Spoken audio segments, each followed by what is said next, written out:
Olá, seja bem-vindo a mais uma aula de Direito do Consumidor e Legislação aplicada à relação de consumo.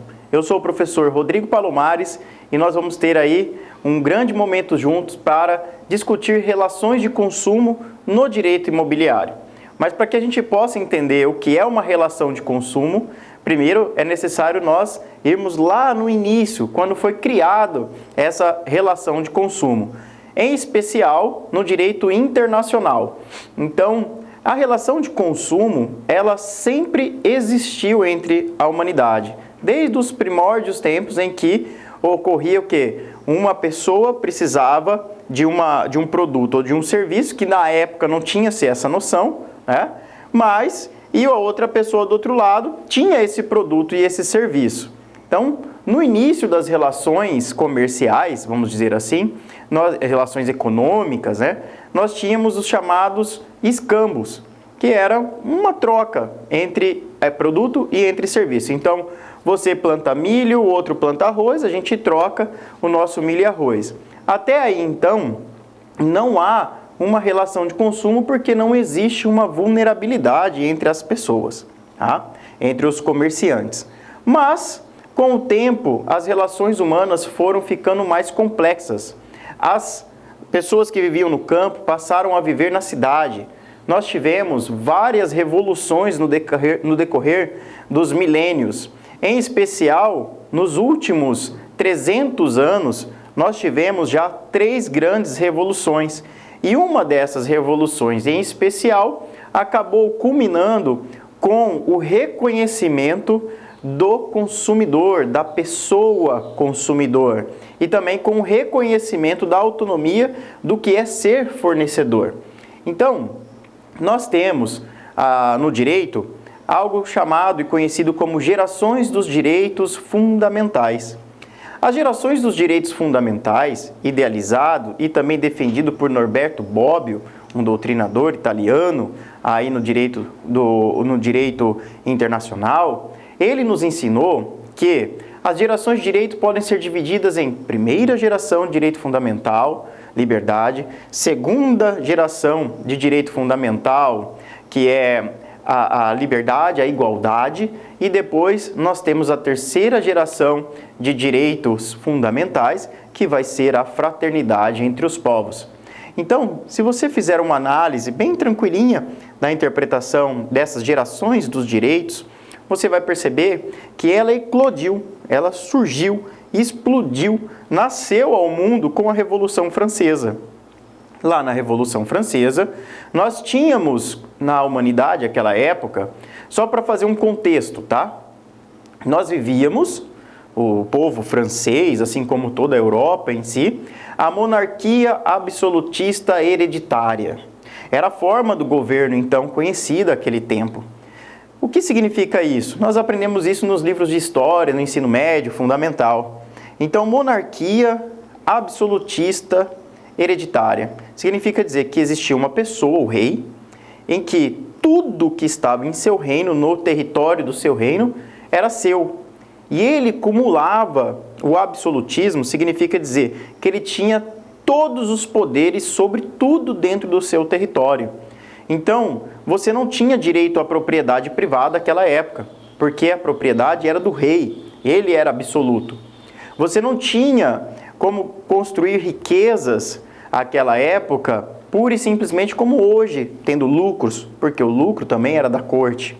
Cobrava-se altíssimos impostos, tributos, mas além dos tributos, se o monarca acordasse e falasse, olha, essa fazenda não é mais sua, é minha, ele podia. Ele podia falar, inclusive, essa esposa não é mais sua, eu gostei dela, e tomava a esposa para ele.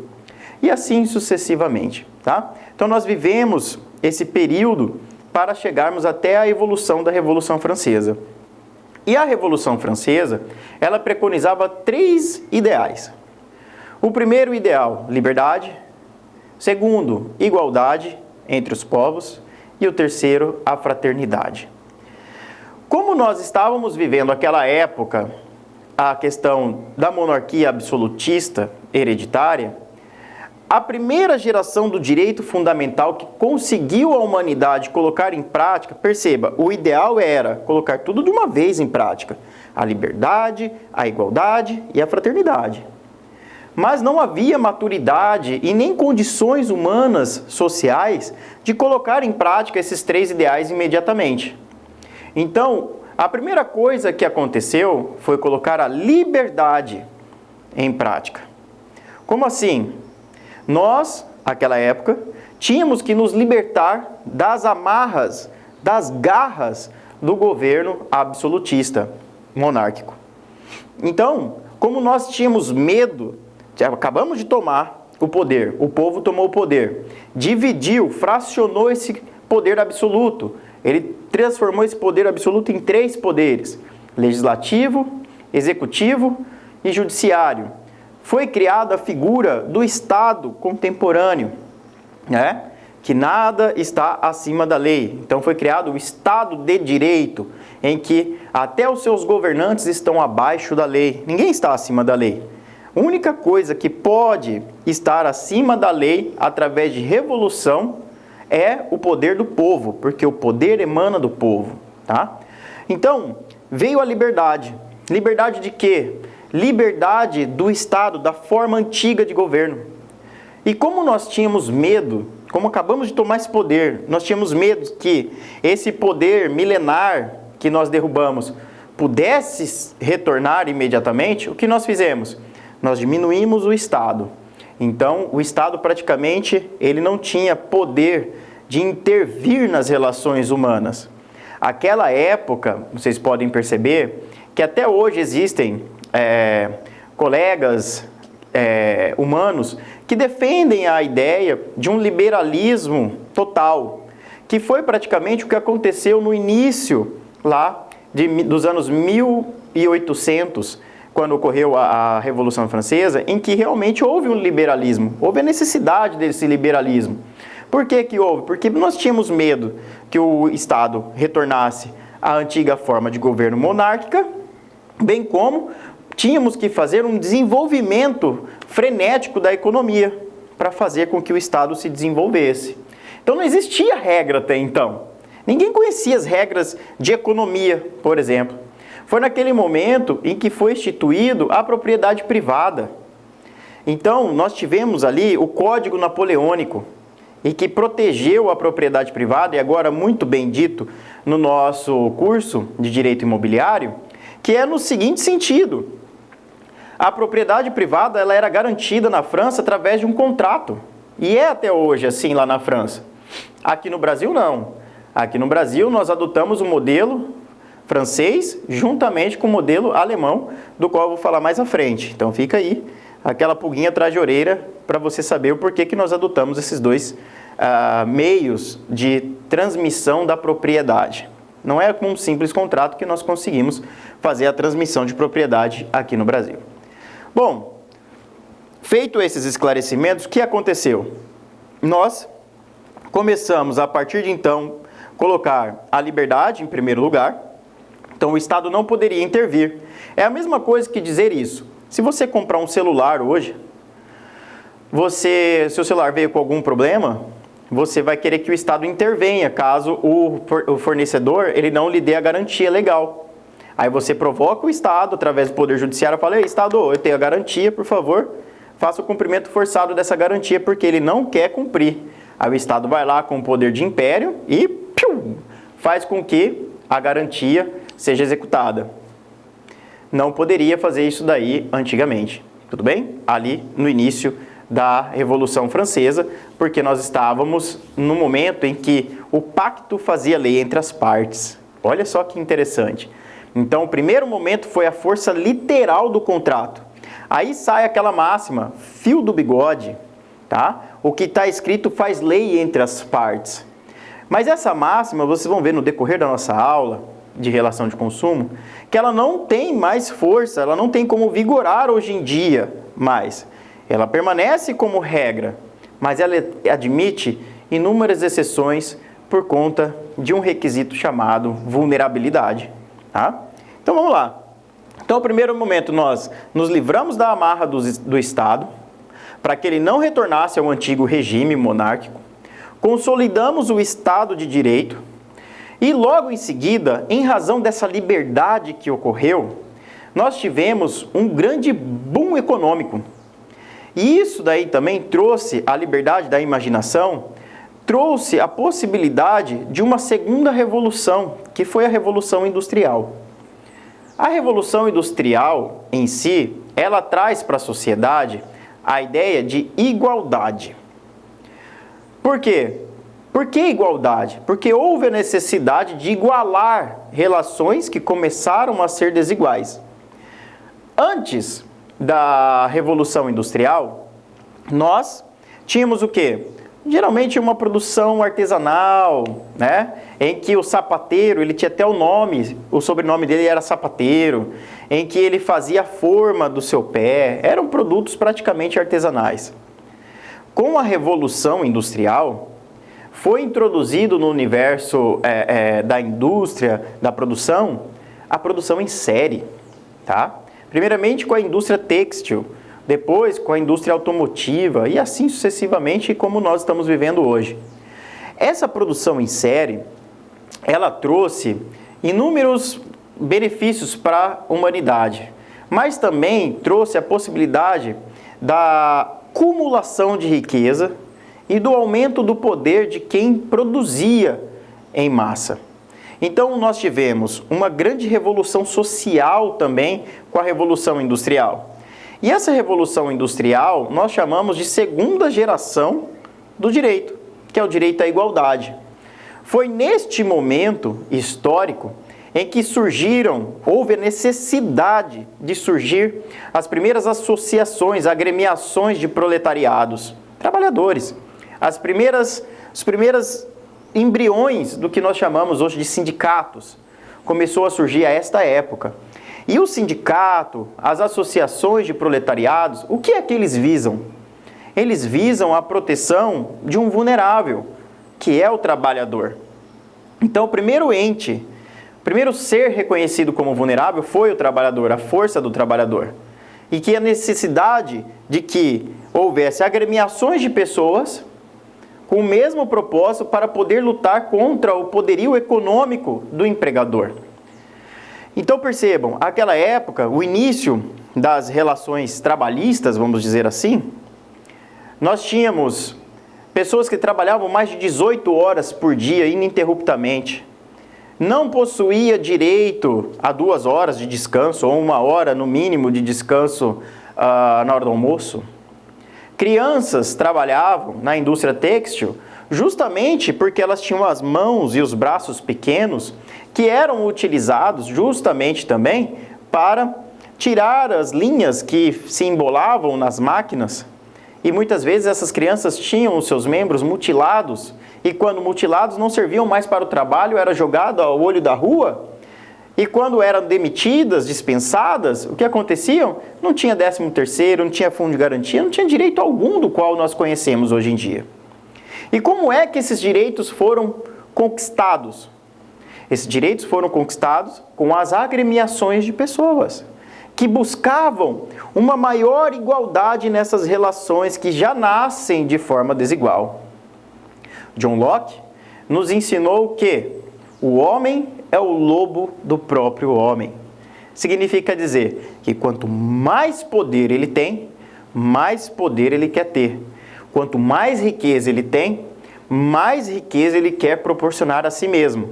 Então o que acontece? Se o núcleo do capitalismo é justamente o lucro, eu preciso ter uma diminuição do custo da mão de obra, do custo da produção, para ter um aumento do lucro. O que acontece? Eu vou justamente sacrificar o trabalhador. Quanto menos eu pagar para esse trabalhador e quanto mais ele produzir, melhor para eu que sou o empregador. Essa era a lógica daquela época, tá? E o que acontece? As pessoas estavam vivendo a míngua da dignidade. E aí, nesse sentido, houveram aí os primeiros movimentos sindicalistas, as primeiras greves, o que trouxe o quê? Uma resposta imediata ao poder econômico. Porque as pessoas simplesmente se organizaram, e olha que naquela época não existia internet, aplicativos de mensagem, né? Que hoje num clique todo mundo fica sabendo das coisas. Imagine só a organização desse pessoal e a revolta deles com a sua própria vulnerabilidade, com a sua impotência frente ao empregador, né? Então eles se juntaram e começaram a brigar. Brigar pelo quê? Brigar para maior igualdade nas negociações. Brigar para melhoras no local de trabalho, no ambiente de trabalho. E aí começaram a surgir os primeiros direitos trabalhistas, como descanso semanal remunerado, como o direito ao descanso, como 13º, hora mínima de trabalho, jornada de trabalho, entre outros que hoje são amplamente conhecidos e que sofrem ainda ataques hoje em dia para buscar aí eventualmente um desenvolvimento econômico melhor, porém é só olhar para o passado que você vai verificar que esses direitos, eles pura e simplesmente colaboram para o desenvolvimento econômico. Então, se você tem um trabalhador protegido pela legislação do Estado, legislações trabalhistas, nós teremos também uma maior segurança jurídica para o mercado e com essa maior segurança jurídica gera-se estabilidade, com a estabilidade gera-se desenvolvimento. Bom, bacana. Depois dessas duas grandes revoluções, nós tivemos também três grandes eventos internacionais. Quebra da Bolsa de Nova York, Primeira e Segunda Grande Guerra Mundial. Isso fez com que a humanidade revesse os seus valores. Afinal de contas, o direito está para servir o homem, a humanidade, ou a humanidade está para servir o direito? Foram feitas inúmeras reflexões nesse sentido e foram buscar novamente, lá na Revolução Francesa, os ideais lá da criação do Estado moderno. E o último ideal que tinha lá era a fraternidade entre os povos. Então, nós tivemos lá no final da década de 40 a Segunda Grande Guerra Mundial, o que trouxe comoção global com as atrocidades que foram cometidas através do regime nazista. Todos nós sabemos o que foi o Grande Holocausto. Como não é o objeto da nossa aula, eu sugiro a você que faça uma pesquisa na internet sobre o que foi o Holocausto e o que ele significou para a humanidade. Joga lá no Google ou em outro site de busca que você tem maior afinidade, Holocausto, o que foi? E aí você faz essa pesquisa e vai entender o porquê. No momento seguinte à Segunda Grande Guerra Mundial, ocorreu a Declaração Universal dos Direitos Humanos.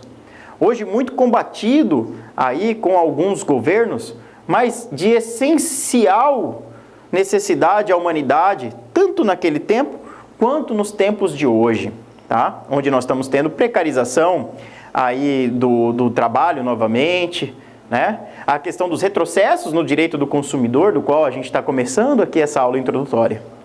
Então, se você for parar para analisar, nós temos aí três grandes momentos específicos na história mundial que traz as três gerações de direitos fundamentais do homem.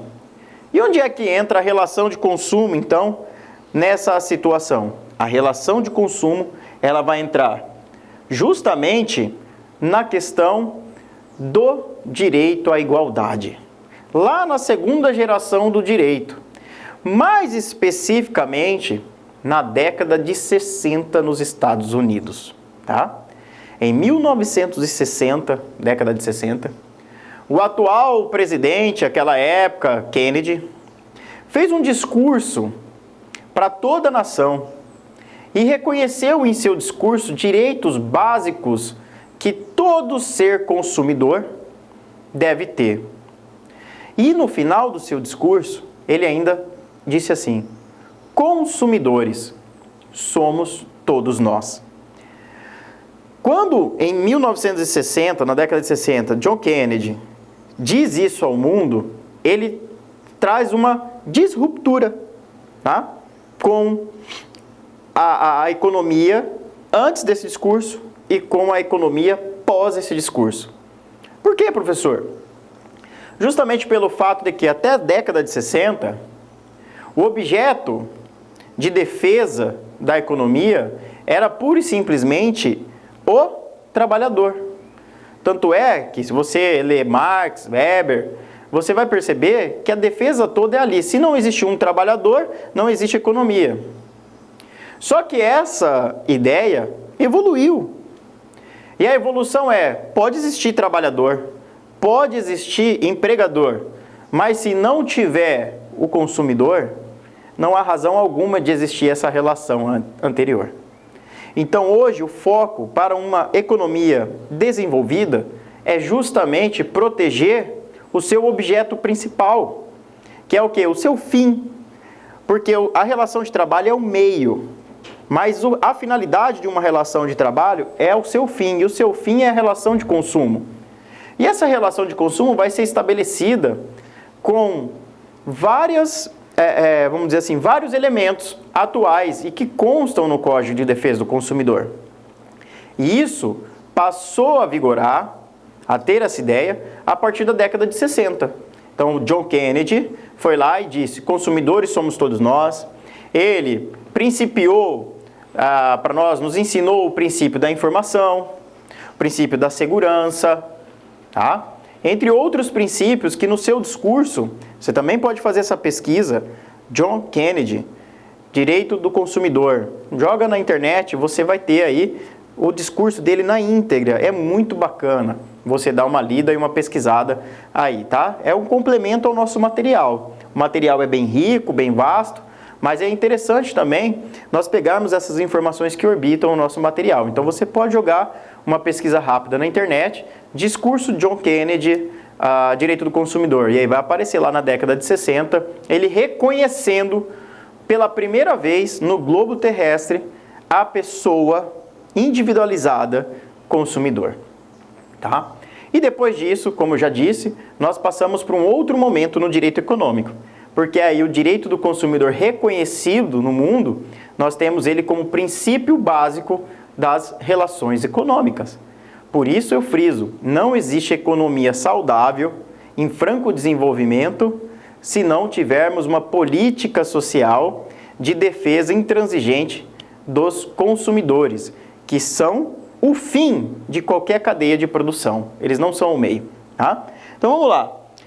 Já no Brasil, como é que aconteceu essa transição? Né? Como é que foi introduzido o direito do consumidor no Brasil?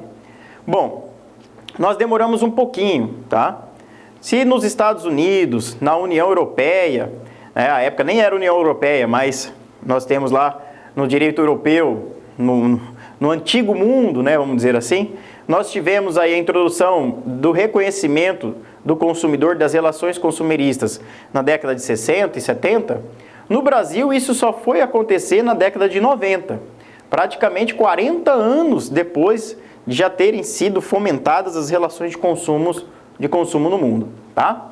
Então, nós tivemos em 1988, na nossa Constituição Federal, com a redemocratização do país, a Constituição Federal dizia lá no seu ADCT, que é os artigos de transição entre o antigo modelo econômico e o atual com a Constituição Federal, ele dizia que o Congresso Nacional teria que legislar, criar o Código de Defesa do Consumidor. Já o artigo 5º, inciso 32 da Constituição Federal, o artigo 5º, para quem não é familiarizado com o direito, né, com a matéria de direito, é aquele artigo da Constituição Federal em que estabelece os princípios e direitos básicos do indivíduo no nosso país. Tá? Então, se você quer saber os direitos básicos que você tem e fundamentais individuais aqui no nosso país, basta você ler todo o leque, todo o rol de incisos que existem lá no artigo 5º. Então, o Código de Defesa do Consumidor está ali como um direito fundamental para a nossa sociedade. Ao Estado competirá, na forma da lei, a defesa do consumidor. É isso que está escrito lá. Ao Estado, na forma da lei, promoverá a defesa do consumidor. Então, quem é o Estado? O Estado é Poder Executivo, Poder Legislativo, Poder Judiciário. Todos esses três, eles vão promover, dentro, óbvio, da sua competência e atuação, a defesa do consumidor. E a Constituição Federal vai além. A Constituição Federal traz aqui ao Brasil, no seu artigo 5º, no seu artigo 170, inciso 5º, que, se você der uma pulada na página aí na sua Constituição Federal, você vai verificar que o artigo 170 fala de direito econômico. Já não está falando de direito fundamental. Está falando do direito econômico, da ordem econômica nacional. E lá no 170, inciso 5º, você vai perceber que consta como princípio da ordem econômica a defesa do consumidor. Então, olhe só, nós não estamos falando de direitos do consumidor apenas. Nós estamos falando de um direcionismo, de um direcionamento constitucional para que o Estado promova, na forma da lei, a defesa do consumidor. Então, não é que o Estado crie legislação de relação de consumo. Não é isso. Ele promova a defesa. E ele promovendo a defesa do consumidor, que inclusive é o objeto também do seu trabalho, do seu futuro trabalho, você aí que está me assistindo ou que já trabalha no segmento, você sabe que o consumidor vai ser o seu objeto de trabalho. Mas você não vai falar consumidor, você vai falar cliente, né? Ou comprador, mas na realidade ele é o consumidor. Como regra, ele vai ser consumidor. Nós temos relações civis também, de um contrato de compra e venda, de uma transação imobiliária. Mas em especial aqui hoje, nós estamos trabalhando a matéria de direito do consumidor, então vou partir do princípio de que você vai estar de um lado representando um fornecedor e do outro lado um consumidor. Então nós temos aí a defesa desse ente. Por que a defesa? Porque ele é reconhecidamente por lei vulnerável. Você não precisa provar a vulnerabilidade do seu cliente. Quer dizer, o cliente não precisa provar para você a vulnerabilidade. Ele não entende nada de transação imobiliária. Quem é o expert em transação imobiliária aqui? É você. Você que está fazendo esse curso, você que trabalha no segmento, você que entende do mercado, das regras do mercado, do jogo, que tem aquele famoso feeling. É você. Não é o seu cliente, o seu potencial cliente ou o consumidor que está ali procurando os seus préstimos para intervir numa relação de contrato imobiliário, né? Então, saiba, o consumidor, ele vai ser duplamente constitucional, defendido no ordenamento jurídico nacional. Primeiro, para a garantia da dignidade desse ser, tanto é que o artigo 1º, inciso 3º da Constituição Federal, vai dizer que o norte do país, do Estado brasileiro, é a proteção da dignidade da pessoa humana. E depois, no artigo 5º, 32, que nem eu falei, a defesa na forma da lei do consumidor. Para quê? Para proteger a dignidade. E depois, 170, artigo, inciso 5º, para quê? Para que se promova uma economia forte, sadia, um desenvolvimento nacional. A gente tem que ter a defesa intransigente do princípio econômico, defesa do consumidor. Compreendido essas situações, esses aspectos históricos, e aqui no Brasil também, nós temos aí a introdução, então, do Código de Defesa do Consumidor na década de 1990. Tá? Então, vamos ter lá a edição do Código de Defesa do Consumidor, em que, no seu artigo 1º, já vai dizer a natureza jurídica desse código e para que ele serve. Então, vamos lá. O artigo 1º do Código de Defesa do Consumidor, para que você entenda, ele diz o seguinte: o Código de Defesa do Consumidor possui natureza jurídica de ordem pública e interesse social. O que isso quer dizer na prática? Isso quer dizer que um contrato, uma legislação que orbita aí as relações de consumo, mas que não seja o Código de Defesa do Consumidor, uma norma administrativa do seu conselho de profissão, tá? Eles não poderão contradizer os ditames, o que está escrito no Código de Defesa do Consumidor. Isso muitas vezes, para o leigo que não estuda, que não tem esse conhecimento em relação de consumo, muitas vezes joga-se pedra no Código de Defesa do Consumidor. quando ele está do lado do fornecedor. Ele fala, esse código, o meu contrato não serve, porque o que eu escrevi, o cara assinou aqui e agora ele quer falar que isso daqui não tem validade. E aí ele quer rasgar o código de defesa do consumidor, ele quer queimar. Mas quando ele está do outro lado da moeda, quando ele é consumidor, aí ele quer fazer valer os direitos porque ele se sente vulnerável. E aí o Código de Defesa do Consumidor é bem-vindo. Lembra do discurso que eu acabei de falar para vocês de John Kennedy, que ele nos ensinou que consumidores somos todos nós? Então você vai perceber que consumidor não é só a pessoa física, mas pode ser a pessoa jurídica também, a sua empresa pode ser consumidora.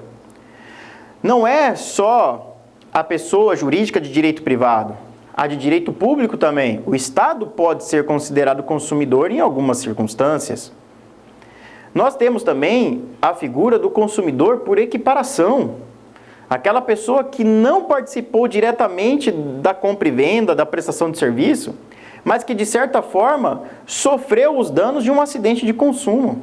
Então essa pessoa pode ser equiparada à consumidora e também deter todas as benesses do Código de Defesa do Consumidor para a sua proteção, para a proteção da sua integridade psicofísica, motora, para a proteção da sua dignidade e para colaborar com o desenvolvimento econômico nacional.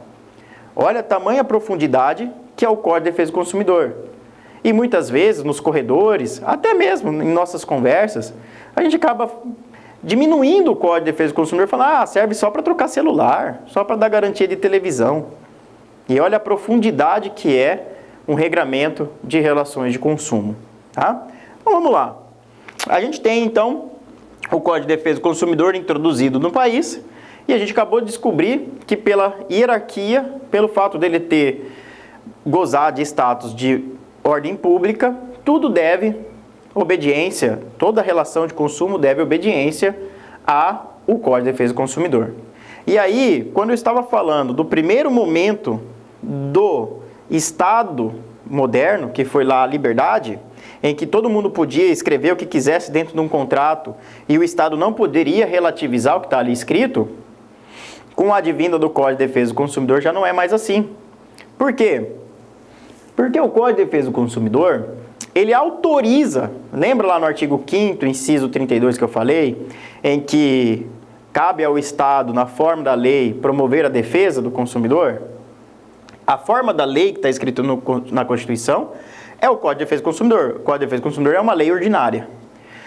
Então, cabe ao Estado relativizar, revisar cláusulas contratuais que estejam em desacordo com o ordenamento jurídico consumirista. Então não adianta nada você colocar no seu contrato de compra e venda de um terreno, de uma casa, que seja, de um aluguel, você colocar num contrato de compra e venda em especial, esquece o inquilinato que é outra legislação específica, mas um contrato de compra e venda a prazo, parcelado, diferido, que seja, você colocar uma multa contratual de 50% sobre o valor global do contrato.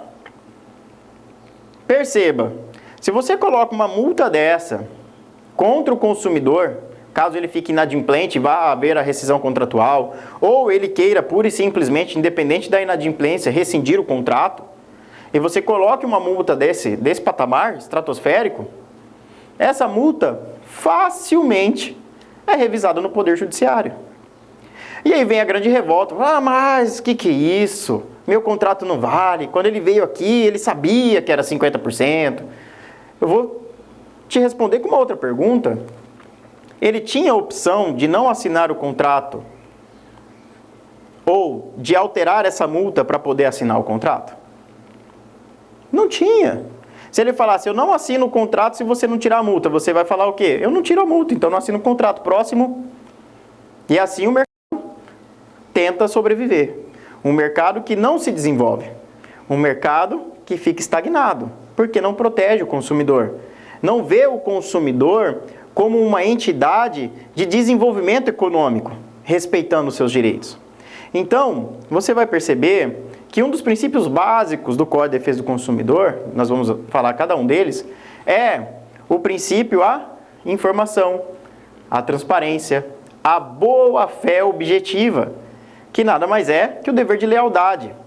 Então vamos lá, se eu colocar uma multa de 50% sobre o valor global do contrato, essa multa também pode ser aplicada contra o fornecedor. Aí nós vamos estar trabalhando uma possibilidade de igualdade, mas na prática não é isso que acontece. Eu convoco você a fazer a leitura de no mínimo 10 contratos de compra e venda, desses que você acha na internet, ou até mesmo do que você já trabalha. E convido você a olhar a cláusula por rescisão contratual.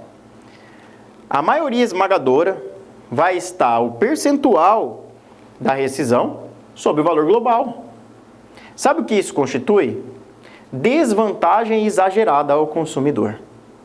Desvantagem exagerada. Está lá no artigo 51 e seguintes do Código de Defesa do Consumidor a possibilidade de revisar essa cláusula por manifesta desvantagem exagerada ao consumidor. Mas por quê? Justamente pelo fato de que, imagine só, um contrato de 100 mil reais, um terreninho, 100 mil reais. Você está lá vendendo o terreno para 100 mil. Vendeu o terreno, a prazo, o consumidor no meio do caminho falou, ele pagou 10 prestações de 5 mil. Então ele pagou 50 mil. Aí ele chega lá e fala, eu não quero mais esse terreno. Seja por cargas d'água for. Não quero mais esse terreno. Não aguento mais. Separei, sei lá, não quer mais. O que acontece? Ele vai lá e notifica a empresa. Notifica você. Eu não quero mais. O que você vai fazer? Vai falar, tudo bem. Nós temos uma cláusula aqui que estabelece a multa de 50% sobre o valor total do imóvel. 50% em cima de 100 mil dá 50 mil. O senhor pagou 10 prestações de 5 mil e 50 mil. Tudo bem, a gente rescinde o contrato. Você não tem mais obrigação de pagar nenhuma parcela daqui para frente. Fica lindo, só que eu não tenho que te reembolsar nada. Perceba, o fornecedor, no caso, ele vai continuar com a propriedade do imóvel, vai poder vender para outra pessoa e o consumidor vai ficar à míngua, porque ele não vai receber nenhum reembolso. E o que aconteceu? Uma desvantagem totalmente exagerada em face do ente vulnerável. Quais são os entendimentos atuais para que esse contrato fique, no mínimo, minimamente igual entre as partes, né? Que não cause essa desigualdade? Os tribunais têm entendido hoje em dia que o percentual pode variar entre 10% a 25% de multa sobre o valor em que o consumidor pagou, que efetivamente pagou. Então vamos supor que seja a multa maior, tá? Recairia o quê? 25% sobre o valor pago. A empresa teria que reembolsar, neste caso ainda, 25 mil reais para o consumidor. Ia ficar, embolsar 25 mil a título de multa, e iria devolver ao consumidor 25 mil reais, trazendo maior equilíbrio a este contrato, a essa relação que nasce desequilibrada, e obviamente que esses valores poderão ser utilizados para custeio, que a gente sabe que existe, do custeio empresarial, do marketing envolvido, entre outros. Se a empresa comprovar que houve esse custeio de forma individualizada neste contrato e ainda assim quiser executar a multa, sem problema algum. Porque essa multa vai surgir justamente para custear esse tipo de empreitada. Beleza? Então, só para vocês entenderem que nós não estamos mais vivendo um liberalismo exacerbado. Um liberalismo em que pode-se escrever o que quiser num contrato e vai estar válido. E o Estado nada poderá fazer. Pelo contrário, o Estado ele tem total autonomia autorizada pela Constituição Federal e legislações para que revise o seu contrato. Então, quando você for fazer um contrato, primeiro, contrate um profissional da área, um advogado. Você vai ter um contrato, a possibilidade do erro é muito menor. Não que não vá acontecer revisão no seu contrato, pode acontecer. Mas, geralmente, se você contratar um profissional habilitado para revisar suas cláusulas e colocar em conformidade aos entendimentos jurisprudenciais, doutrinários, o consumidor que ingressar na justiça contra você, fatalmente estará afadado ao que é o insucesso. E você, provavelmente, também trabalhando o atendimento ao consumidor com respeito ao Código de Defesa do Consumidor, treinamento, entre outros nesse sentido, você vai acabar fazendo com que, retendo esse consumidor para você, dando a volta por cima e lhe fazendo um marketing passivo e positivo para a sua empresa. E você ganha duas vezes. Ganha porque colabora com o desenvolvimento econômico, ganha porque fideliza um cliente, um consumidor, tá? Então nós temos aí a questão da Constituição Federal e da natureza jurídica do Código de Defesa do Consumidor. Eu dei toda essa volta para você entender como é possível relativizar uma cláusula contratual facilmente hoje em dia. Então hoje não vigora mais o fio do bigode, tá? Hoje o que vai vigorar são as normas protetivas do direito do consumidor. Então quer ter fio do bigode? Faça o fio do bigode em conformidade com o Código de Defesa do Consumidor, que provavelmente você vai manter o fio do bigode. Agora, se você colocar qualquer tipo de cláusula lá, o seu contrato é um contrato adesivo, é um contrato por adesão, o consumidor só vai lá e escolhe o que você previamente já disponibiliza para ele. Ele não discute o contrato contigo. Existe uma grande confusão. Uma coisa é você construir o seu contrato com uma pessoa, com um interessado. Vocês discutem as cláusulas, revisam as cláusulas e adaptam esse contrato a vocês, àquela relação. Isso não é possível numa relação massificada, você precisa dar vazão. Vamos supor que você é um corretor de imóvel de uma grande construtora incorporadora e tem lá 500 unidades autônomas de um condomínio para você vender. Se você for ficar discutindo cláusula com cláusula para qualquer consumidor que for lá, você não vai vender. Você vai passar, perdão, você pode até vender tudo, mas você vai passar a sua vida inteira para vender um empreendimento. Agora, se você monta um contrato padrão, com as cláusulas predispostas, as formas de pagamento predispostas, e o consumidor simplesmente adere, é muito mais rápido.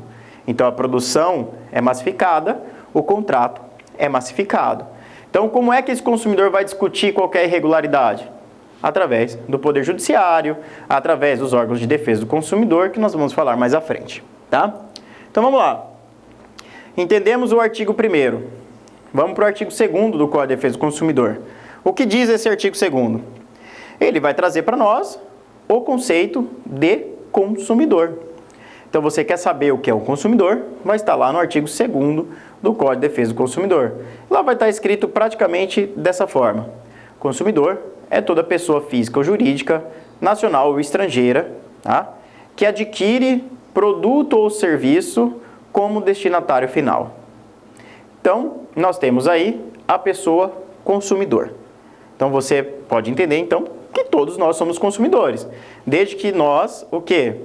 Consumamos produtos ou serviços como destinatário final. O que significa ser destinatário final? Que você não vai ser o destinatário econômico daquele produto ou daquele serviço. Você não vai beneficiar aquele produto ou serviço e fazer renda com ele. Você vai pegar aquele serviço ou aquele produto e vai ser para utilização própria. Então, vamos supor, um serviço, você precisa reformar a sua casa, vai contratar um pedreiro. Você vai lá, reforma sua casa e mora nela. Então, produto final do serviço. Você não vai repassar isso daí. Um produto, um celular, né? Você compra. Um imóvel é um produto considerado pelo Código de Defesa do Consumidor, tá? Então, você tem lá pessoa natural ou jurídica, nacional ou estrangeira, que adquire produto ou serviço como destinatário final.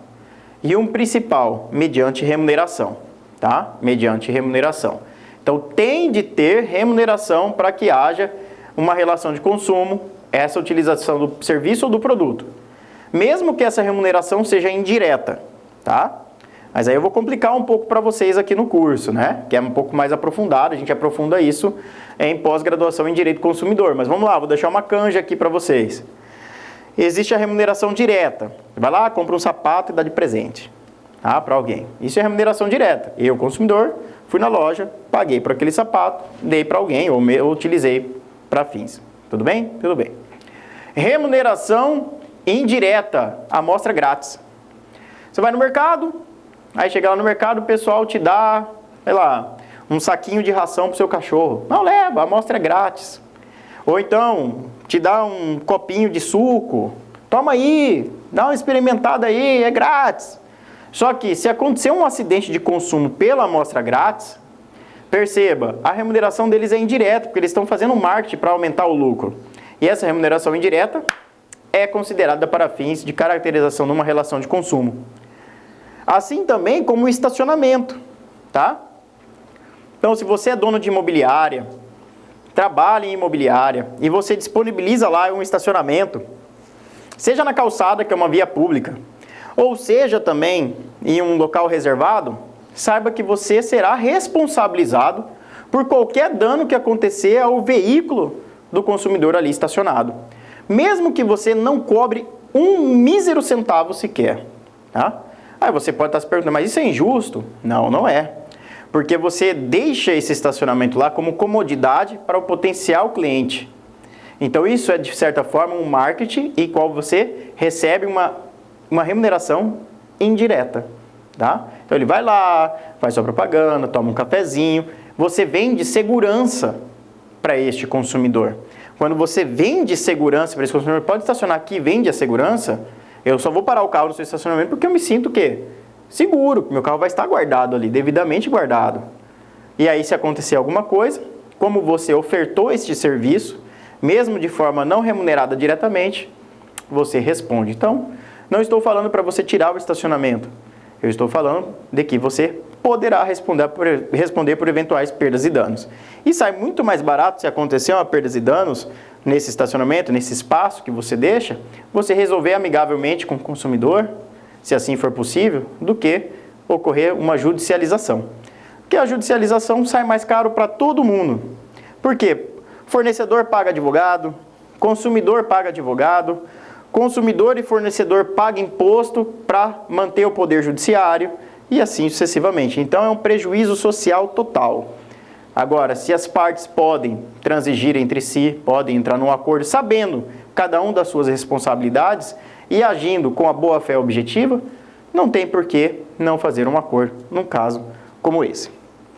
Bom, depois nós vamos ter no artigo 3º do Código de Defesa do Consumidor o conceito de fornecedor, tá? Então a gente aprendeu a natureza jurídica do Código de Defesa do Consumidor, a gente aprendeu o status constitucional do direito do consumidor, aprendemos gerações dos direitos fundamentais e onde se encontra o direito do consumidor, a origem da palavra consumidor e o reconhecimento internacional desse ente detentor de direito e proteção e garantia jurídica. Descobrimos também que há necessidade de ter remuneração direta ou indireta para a caracterização de uma relação de consumo. Aprendemos que o consumidor pode ser pessoa física ou jurídica, nacional ou estrangeira. E agora nós vamos aprender quem é o fornecedor. O fornecedor pode ser pessoa física, pessoa jurídica, nacional ou estrangeira, pública ou privada, que coloquem no mercado de trabalho, no mercado de consumo, que coloquem no mercado produtos ou serviços, desde sua fabricação até a sua completa produção como final ali no seu mercado. Então, como é que vai estar esse conceito? Vai estar lá no artigo 3º. E o artigo 3º ele tem um complemento. Ele fala para nós o que é produto e o que é serviço, tá? O produto, ele pode ser material ou imaterial. Nós estamos entrando no metaverso, né? O metaverso está vindo com força aí. Acabei de ficar sabendo que até o Banco do Brasil acabou de entrar no metaverso, tá? Então, o que acontece? A OAB já está no metaverso, tem escritório de advocacia no metaverso, provavelmente deve ter imobiliárias no metaverso já. Então, o que acontece? Produtos materiais. Aqueles que a gente consegue palpar, pegar, tocar, ver, sentir pelo tato, tá? Então, uma casa, produto material, né? Ok. Que é o objeto do nosso aqui, eu não preciso ficar fugindo muito nos exemplos, mas casa, celular, telefone, relógio, roupa, cueca, cama, ar-condicionado, espuma que está aqui para melhorar nosso áudio, a lâmpada, tudo isso daqui é produto material. Carpete. É só você olhar ao seu redor, você vai ver um monte de produto material. E os produtos imateriais, quais são eles? Aí o aluno começa, produto imaterial. Eu não consigo pegar um produto? Isso. Vou dar um exemplo tranquilo que está no seu dia a dia. Aplicativo de celular. Tá? O aplicativo de celular é um produto. E é um produto imaterial. Você consegue pegar? Não. Ele existe no mundo físico? Não. Ele é virtual. Então ele é imaterial. Tá? Você não consegue pegar ele. Então ele é um produto imaterial.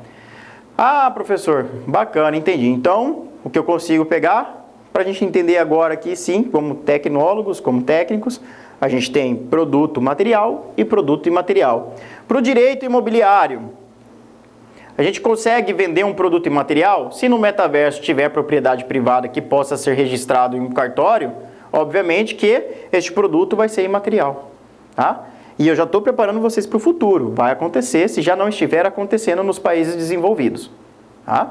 Então prestem bem atenção no que a gente está aprendendo aqui hoje. Hoje, exatamente o ano, né, em que está sendo inaugurado, vamos colocar aí. Imagine o ano de hoje que você está aí assistindo, e aí você joga isso daí para 5, 10 anos à frente. Com certeza você vai comprar uma propriedade no metaverso um dia. Pode ter certeza disso. E com o regramento protetivo do Código de Defesa do Consumidor, tá? Então o fornecedor pode ser o Estado? Pode. Ah, é, professor? Como assim o Estado? Uma conta d'água, através de uma empresa pública, uma conta de energia, através de uma empresa pública, ou uma sociedade de economia mista, e assim sucessivamente, desde que a remuneração desse serviço ou desse produto seja feita por dinheiro diferentemente de natureza jurídica tributária, tá? Natureza econômica não tributária. Se for natureza tributária, não é relação de consumo. Ah, eu pago tributo. Se você está pagando tributo, você não tem uma relação de consumo, você tem uma relação tributária, tá? Com legislação e normas totalmente distintas. Então, nós temos aí a necessidade da remuneração também, tá? Seja direta ou indireta. E nós temos o serviço, né? O serviço também pode ser prestado aí de forma presencial ou não presencial, acesso remoto, tal, sem problema nenhum. E aí você contrata aquele serviço, tudo bem? Então nós temos conceito de consumidor, conceito de fornecedor, conceito de produto, conceito de serviço. Logo em seguida, no Código de Defesa do Consumidor, você vai ter o artigo 4º. E esse artigo 4º, ele traz os direitos básicos do consumidor, as noções básicas. E a primeira noção que nós temos logo no seu inciso 1º é o reconhecimento de sua vulnerabilidade, tá? Então o consumidor não precisa comprovar, quando pessoa natural, a sua vulnerabilidade, pois a lei já o considera assim por excelência, justamente pela natureza dessa relação.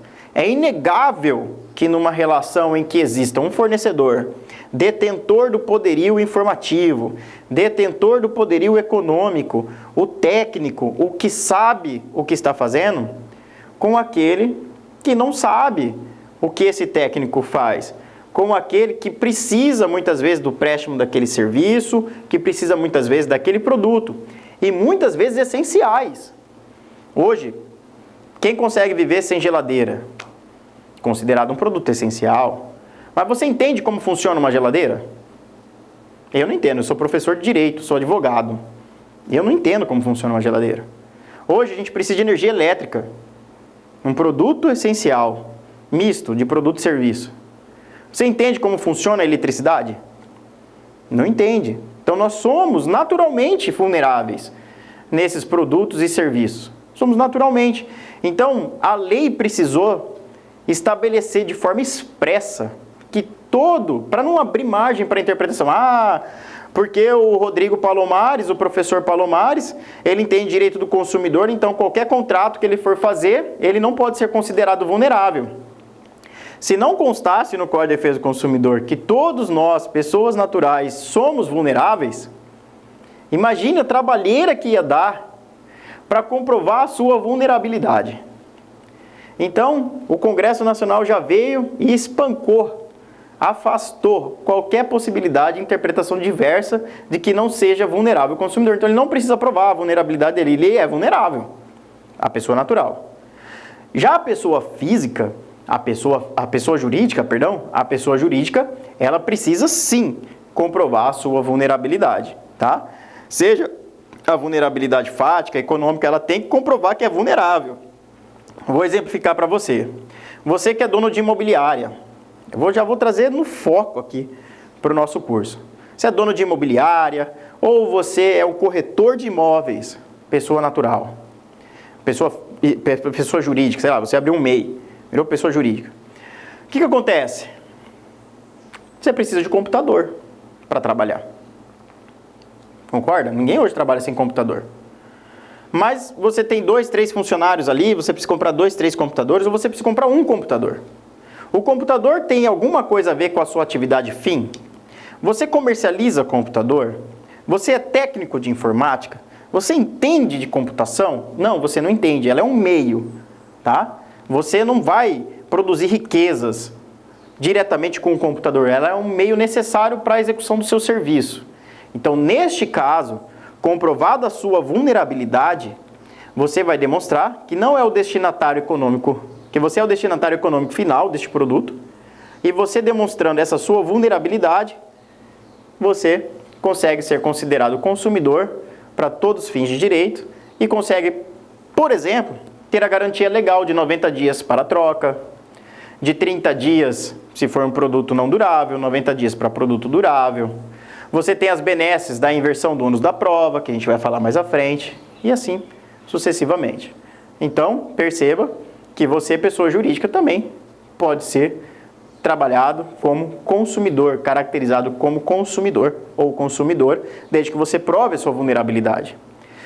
Já a pessoa natural não precisa provar a vulnerabilidade. Por isso que, se você estiver firmando um contrato de compra e venda com a pessoa física, saiba que, em regra, ela já vai ser consumidora. Lembrando que nós estamos trabalhando na aula de direito do consumidor. Óbvio que se você pegar, vou dar um exemplo agora do que não é relação de consumo, tá? Professor Palomares aqui dando aula para vocês, quer vender a casa. Eu não sou fornecedor, eu não posso ser caracterizado fornecedor, porque eu não tenho habitualidade com venda de casa. Eu sou professor, sou advogado, mas eu tenho casa, graças a Deus. Quero vender minha casa. Aí eu vou lá e contrato você que está me assistindo. Fala, ô jovem, foi meu aluno lá, pá, que bacana, eu vi que você está se destacando, você é um ótimo corretor top. Top, top, top. Você vende minha casa? Vendo, professor. Então, beleza, quero tanto, tá aqui 5%, 10%, aí depende do que a gente vai negociar. E aí o que acontece? Você vende minha casa para terceiro. Vendeu minha casa. Essa relação, professor Palomares e terceiro, não vai ser relação de consumo. Por que não vai ser relação de consumo? Porque eu não sou fornecedor. Se eu não sou fornecedor, do outro lado, não vai ter um consumidor. Nós vamos estar o quê? Em par de igualdade de negociação. Eu não entendo de casa e o colega que está comprando minha casa também não entende. Então a gente pode o quê? Fazer as cláusulas contratuais juntos. Agora, se você está comprando um imóvel de uma empresa ou de uma pessoa física que trabalha com compra e venda de imóvel com habitualidade, não a figura do corretor. O corretor, ele é um intermediador entre essas duas pessoas, tá? Então você vai lá, vamos supor, eu, professor Palomares, tenho 100 imóveis e eu comercializo esses imóveis. Perceba, pode até nem ser minha atividade principal, pode ser minha atividade secundária, mas eu tenho a habitualidade de vender imóvel. Eu tenho o quê? A sapiência, eu tenho o poderio. O que acontece? Eu provavelmente vou ter um contrato, e um contrato adesivo, em que aquele que vai comprar é um mero consumidor. E aí, o que acontece? Se tiver vícios ocultos nesse imóvel, o que vai acontecer? Eu vou responder pelo Código de Defesa do Consumidor. O que eu não responderia se eu fosse um civil.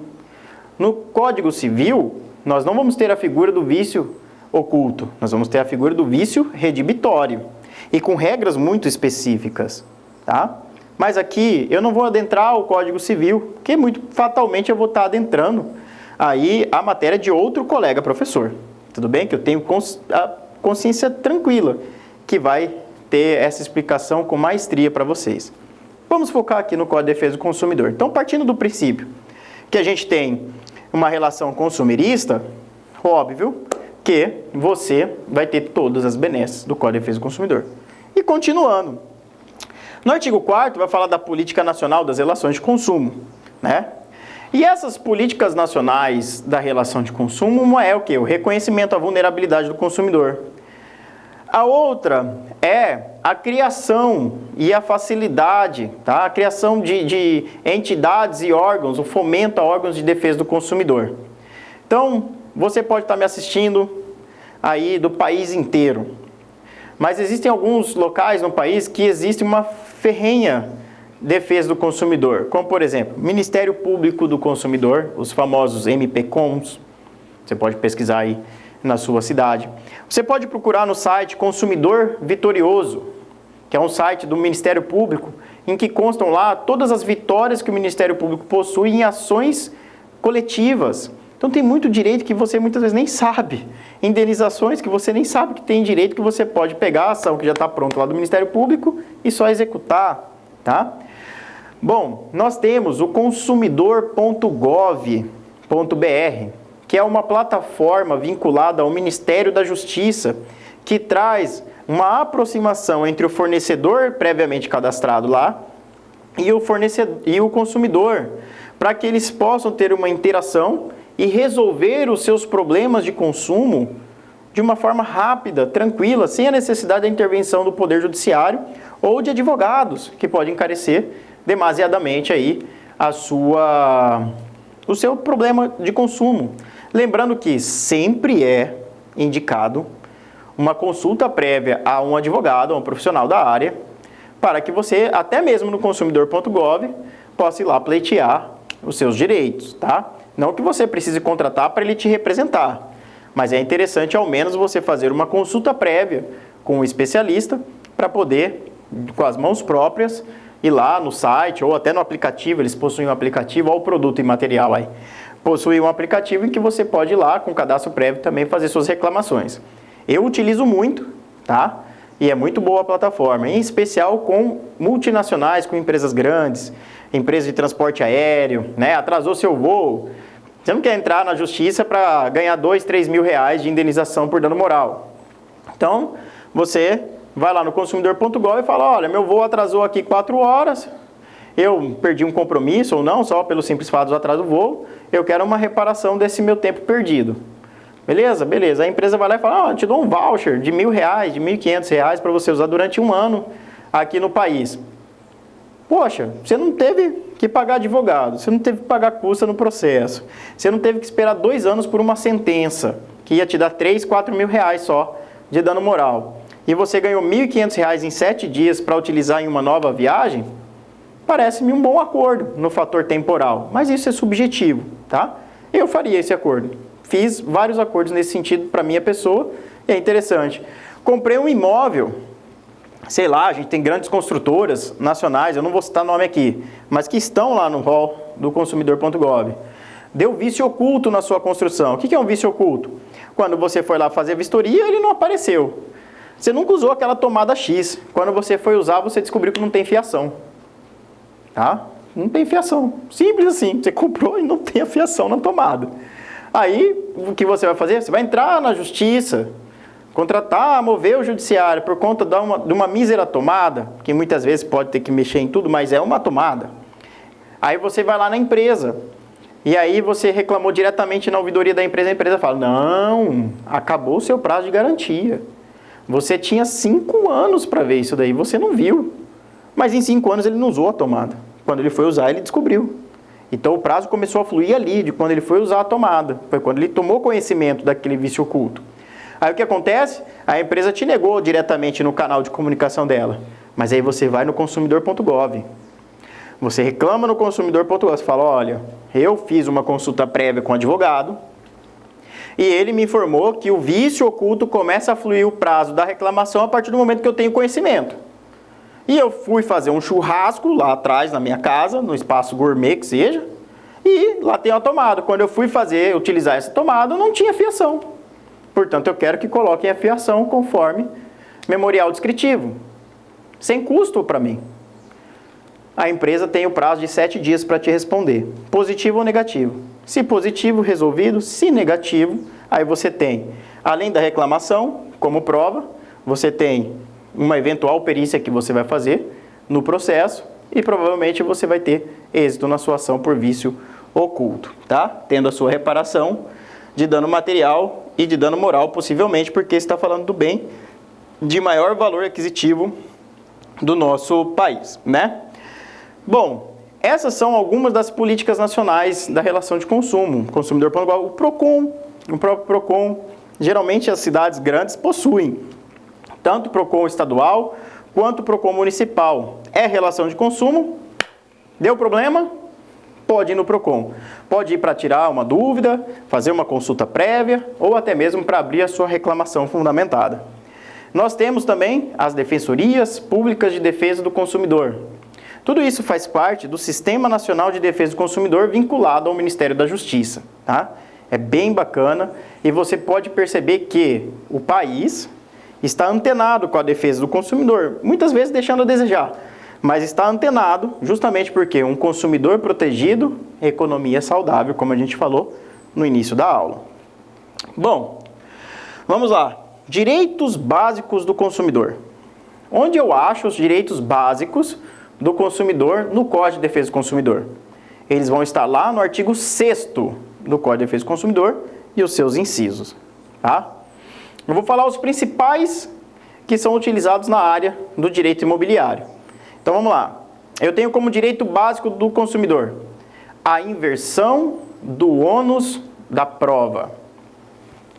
O que seria a inversão do ônus da prova? Quando nós estamos na situação de consumidor, muitas vezes a gente contrata por intermédio de um corretor de imóvel e a gente firma um contrato prévio, né, que é um resuminho do contrato. Geralmente a gente fica com esse resuminho do contrato, o consumidor. E aí o fornecedor se compromete a enviar uma cópia integral do contrato, devidamente assinado, com reconhecido firme, etc. Só que às vezes isso nunca chega para o consumidor. Nunca chega. Ele já está lá dentro da casa dele, já recebeu as chaves e o contrato nada. E ele pede o contrato, aí prometem o contrato e o contrato não chega, e ele pede de novo e o contrato não chega. Dali a pouco o consumidor vira um saco, literalmente um saco para o fornecedor. Ao invés de ele ver como um cliente que é a falha dele próprio, na realidade ele acha que o consumidor está enchendo o saco dele. E aí acaba destratando o consumidor, etc. Aquela lambança que a gente vê na prática, né? Mas o consumidor, ele tem como direito básico a inversão do ônus da prova. Então, se o fornecedor utiliza dessa técnica para evitar que o consumidor tenha acesso ao contrato para processá-lo, isso daí é um pensamento muito ultrapassado. Porque o consumidor ele vai ter as evidências, a verossimilhança de suas alegações. É quase uma verdade inconteste. Ele vai juntar no processo os documentos pessoais, os comprovantes de pagamento que ele fez para a empresa. Ah, eu dei entrada de 15 mil, parcelas de 1.500 por mês, balãozinho de 5 mil de 6 meses. E aí o que vai acontecer? Ele juntou os elementos e ele vai falar, excelência, eu não tenho o contrato, porque a empresa não me forneceu o contrato até hoje. Está aqui, ó, a solicitação por e-mail, por WhatsApp. Então eu quero que inverta o ônus da prova. Inverta o ônus da prova para que a empresa junte o contrato. E aí o que vai acontecer? O juiz vai ter lá a possibilidade de inverter esse ônus da prova. Neste caso que eu estou trabalhando com vocês, fatalmente vai ser invertido, tá? 0,0001% de chance de não ser invertido, e a empresa que relutou em entregar o contrato vai ter que juntar o contrato no judiciário. E juntando o contrato no judiciário, pode ter a clareza de que o consumidor já saiu vitorioso com a execução dos seus direitos básicos, sendo ele a inversão do ônus da prova, tá? Uma outra situação quanto à inversão do ônus da prova, nós temos ele ope judice, que é esse que eu falei, está lá no artigo 6º, e o ope legis. Quando você trabalhar uma veiculação de oferta ou de matéria publicitária, e de certa forma essa veiculação ela for caracterizada como abusiva, ou até mesmo como ofensiva, ou enganosa, cabe a você, já direto da própria lei, provar que não é. Tá? Então, o consumidor que se sentiu lesado, ele entra com a ação, vai provocar o judiciário, ou o Ministério Público, ou a Defensoria, e cabe ao fornecedor já comprovar. A inversão já é diretamente da lei, por isso, ope legis. Tá? Então, no caso de mensagens publicitárias, cabe quem veiculou as mensagens já comprovar de que elas não são abusivas, enganosas, etc. Tá?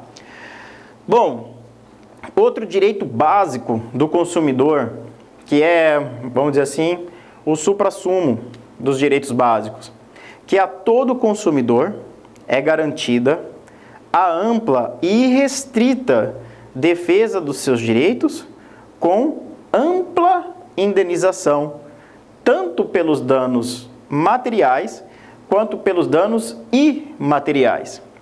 E olhem, danos imateriais englobam uma infinidade de danos reconhecidos pelos tribunais e que podem ser cumulados entre eles. Como, por exemplo, o dano moral anímico ou o dano moral puro, que a gente chama, ele pode ser cumulado com o desvio produtivo do consumidor, que também popularmente é chamado de dano temporal, que pode cumular-se também com dano estético, com dano à imagem, e assim sucessivamente. Então imagine a situação, você vendeu uma casa, né? Uma unidade lá de um condomínio você vendeu. Aí, essa unidade começou a apresentar defeitos, dos mais variados defeitos que seja. E esse consumidor, ele notificou a empresa, ele mandou um e-mail para a empresa. A notificação não precisa ser num timbrado, todo formal. A notificação pode ser num canal de comunicação, desde que você comprove esse meio idôneo. Pode ser um WhatsApp, pode ser uma ouvidoria, pode ser num e-mail, pode ser num papel timbrado bonitão também, dourado, né? Daqueles que salta raio, pode ser também. Mas você notificou a empresa, você falou, ô jovem, tá aqui, ó. Tá caindo aos pedaços, o tijolo tá caindo e tal, eu quero que você conserte isso aqui, tô com rachadura. E a empresa nada faz. Vamos supor que caia uma porta, uma viga, alguma coisa na perna desse consumidor que comprou esse imóvel. O que vai acontecer? Esse consumidor ficou com uma cicatriz nessa perna.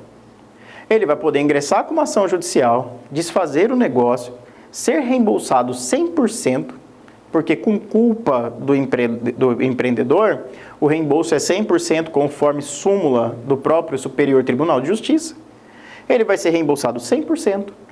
Ele vai ter, provavelmente, a indenização por danos morais puros, que é aquele que causa dor, vexame, humilhação, pela sua vulnerabilidade pelos acontecimentos.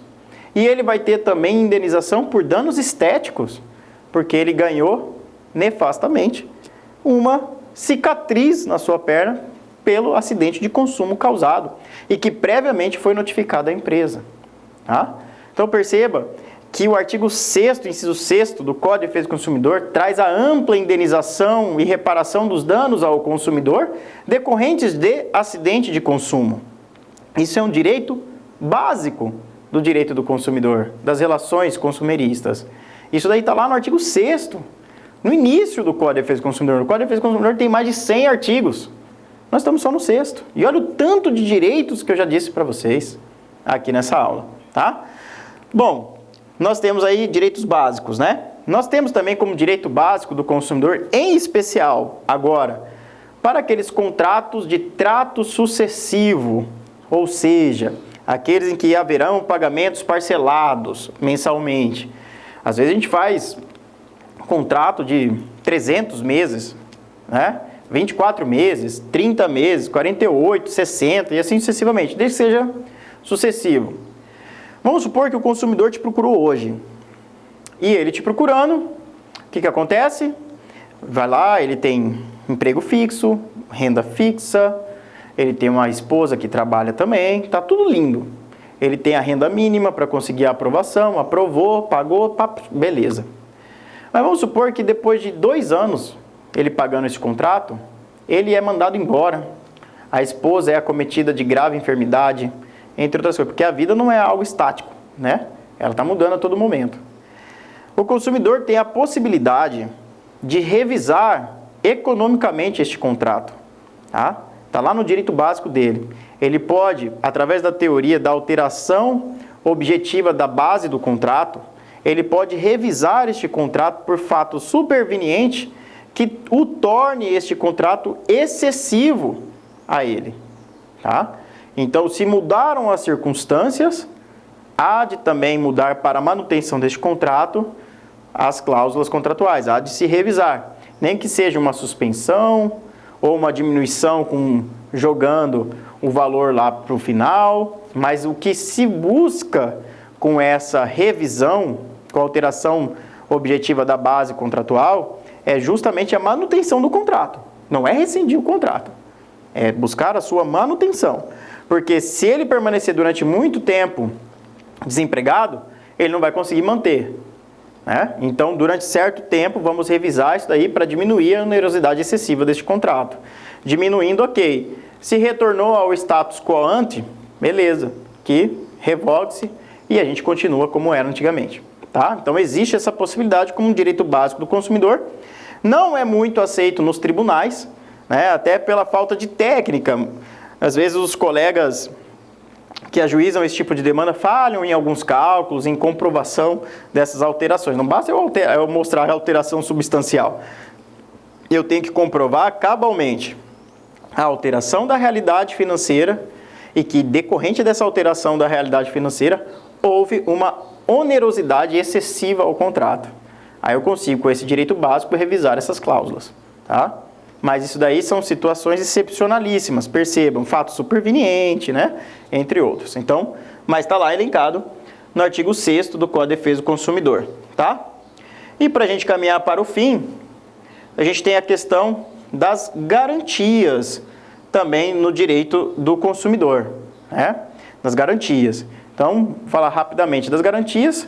Nós temos a garantia legal de 30 dias para produtos duráveis, 30 dias para produtos não duráveis.